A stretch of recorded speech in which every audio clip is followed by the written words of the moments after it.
రాసేయమ్మా, అన్ని మీరే రాసేసుకోండి. ఇక మేమెందుకు ఇంట్లో ఉండటం? అరే ఫణి, ఎండి పదవి కూడా వాడికే ఇచ్చేసాయి. అసలు మనల్ని ఇంట్లో మనుషులుగా ఎవరు చూడటం లేదు కదా.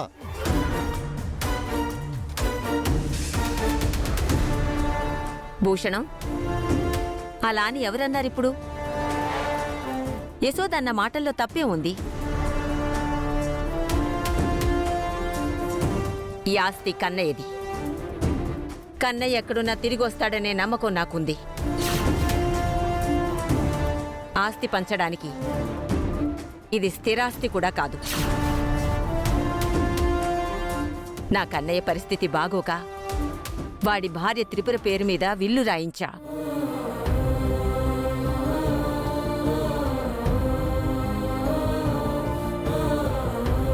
ఆ భగవంతుడికి ఏం కన్ను కుట్టిందో ఏంటో, త్రిపురని దేవుడి దగ్గరికి తీసుకెళ్లిపోయాడు.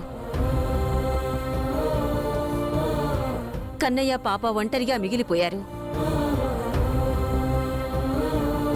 మీరేం గొడవ చేయొద్దు లాయర్ గారు. వారం రోజుల్లో ఆ గుడి కట్టడానికి నేను డబ్బులు సర్దుతాను. ఈలోపు ఆ పవర్ ఆఫ్ అటార్నీ గురించి నిర్ణయించుకుని మళ్ళీ నీకు కబురు చేస్తాను. అలాగేనమ్మా.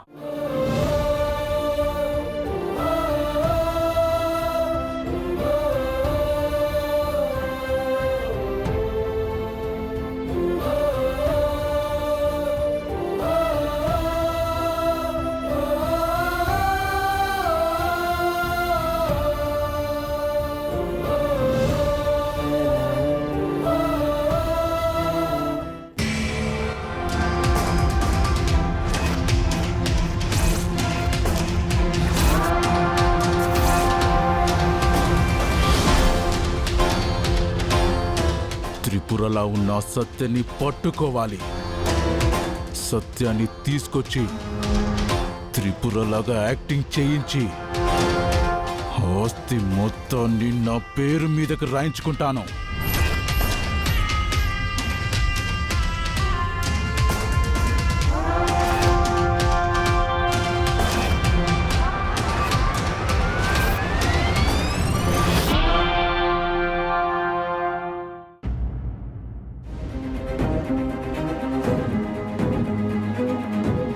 బా, ఒంట్లో నరాలన్నీ మందు కోసం నాట్యం చేస్తున్నాయి. 10 లక్షల్లో ఒక్క 1000 రూపాయలు కూడా మిగల్లేదు. అన్ని అప్పులు వాళ్ళకి సర్దేయాల్సి వచ్చింది. ఇప్పుడు మందు కోసం డబ్బులు అడిగితే నా కూతురు చంపేస్తుంది. ఎలా?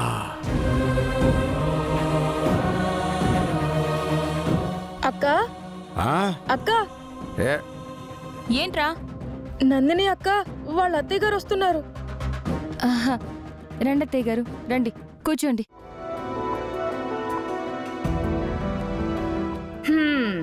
అక్క వెళ్ళి మంచినీళ్ళు తీసుకురా. వద్దమ్మా,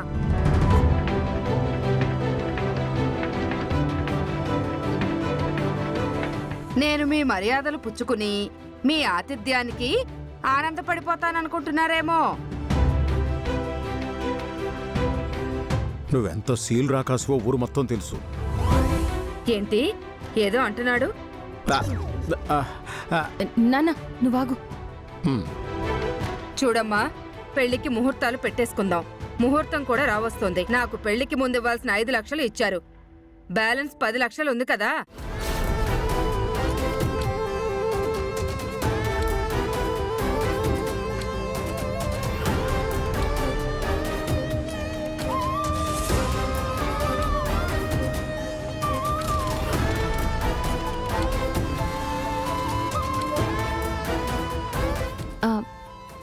ఆ 10 లక్షలు నేను అరేంజ్ చేస్తానులేండి అత్తయ్య.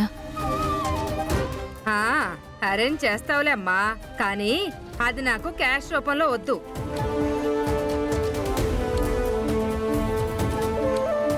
ఎందుకంటే పెళ్లి ఖర్చులకి మీరు మొదటిచ్చిన 5 లక్షలు నాకు సరిపోతాయి.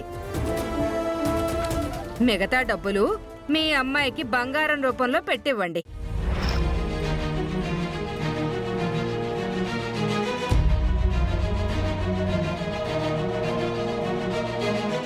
డబ్బులే ఇమ్మంటే మళ్ళీ కట్నం తీసుకోవటం నేరం ఘోరం అని మళ్ళీ నువ్వే అంటావు. అత్తయ్య, నేనేదో అన్నానని కాదు. మీరు కట్నం వద్దంటూనే కట్నం రూపంలో బంగారం ఇవ్వమంటున్నారు. మళ్ళీ కట్నం తీసుకోనట్టు మా ముందే మాట్లాడుతున్నారు. కట్నం గురించి నా బలవంతమేం లేదమ్మా. మా సంబంధం కోసం మీ అంతటా మీరే వచ్చారు. ఆ రోజు కట్నం కోసం ఇలాగే గోల చేసి చివరికి ఒప్పుకున్నారు. ఆ మాట ప్రకారమే 5 లక్షలు ఇచ్చారు. ఇప్పుడు మిగిలిన దానికి బంగారం అడుగుతున్నాను.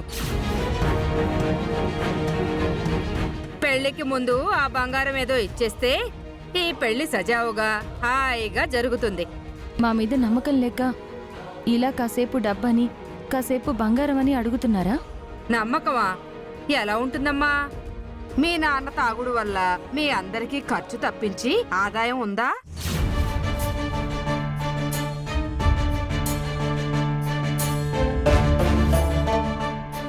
పోనీ నువ్వు రిక్షా తొక్కి తొక్కి మహా అయితే రోజులో 100-200 సంపాదిస్తావు.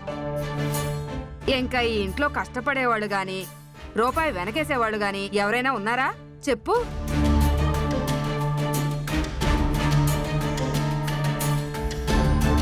ఈ 5 లక్షలు కూడా నువ్వు కింద మీద పడి ఏదో అరేంజ్ చేసుంటావు.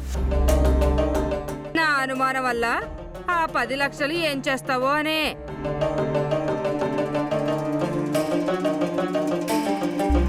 అందుకే డబ్బు రూపంలో వద్దు అనేది. బంగారం రూపంలో ముందే ఇచ్చేస్తే ఈ పెళ్లి చేయడానికి నాకే అభ్యంతరం లేదు. మొన్న కూడా మీరు అనుమానపడ్డారు. మా సత్య 5 లక్షలు ఇవ్వలేదు అనుకున్నారు కదా, అయినా తను ఇచ్చిందిగా. అలాగే మీరు అడిగిన 10 లక్షల బంగారం కూడా ఇచ్చేస్తుంది. నువ్వెవరు బాబు? ఓ, ఊళ్ళో వాళ్ళందరూ సత్యకి నీకు ఏదో సంబంధం ఉందనుకుంటున్నారు. ఆ అబ్బాయి నువ్వేనా?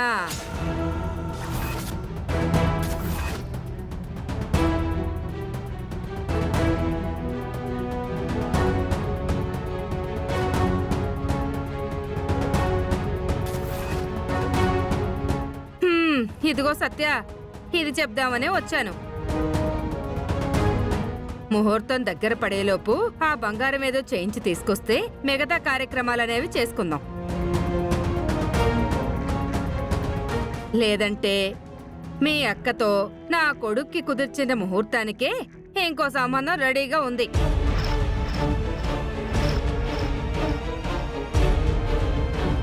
వాళ్ళకిచ్చి పెళ్లి చేసేస్తా.